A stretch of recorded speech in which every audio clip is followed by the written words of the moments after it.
US. മാർഷലായി ജോലി ചെയ്യുന്ന teddy Daniels ഒരു കാണാതായ പേഷ്യൻറ്റിനെ അന്വേഷിച്ച് ഒരു ഐലൻഡിൽ സ്ഥിതി ചെയ്യുന്ന മാനസികാരോഗ്യ കേന്ദ്രത്തിലേക്ക് വരുന്നു.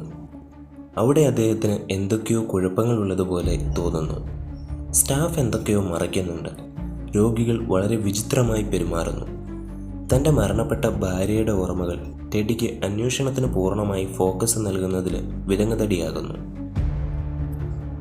എന്നാൽ അദ്ദേഹം ഹോസ്പിറ്റൽ ഇല്ലീഗൽ എക്സ്പെരിമെൻറ്റ്സ് രോഗികളിൽ നടത്തുന്നുണ്ട് എന്ന് ശക്തമായി വിശ്വസിക്കുകയും ചില ക്ലൂകൾ കണ്ടെത്തുകയും ചെയ്യുന്നു. പക്ഷേ ഇവിടെ ഒരു ട്വിസ്റ്റ് സംഭവിക്കുന്നു. ടെഡ്ഡി എന്നൊരാളില്ല. യഥാർത്ഥത്തിൽ ടെഡ്ഡി ആൻഡ്രൂ എന്നൊരു വ്യക്തിയാണ്.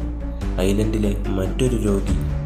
അദ്ദേഹത്തിൻ്റെ ഭാര്യ 2 മക്കളെയും കൊന്നപ്പോൾ അദ്ദേഹത്തിൻ്റെ സമനില തെറ്റി. പിന്നെ ഇത്രയും നേരം നമ്മൾ കണ്ടതാകട്ടെ ഡോക്ടർമാരൊരുക്കിയ ഒരു റോൾ പ്ലേ മാത്രം, ടെഡ്ഡിയെ യഥാർത്ഥ ലോകത്തിലേക്ക് കൊണ്ടുവരുന്നത്.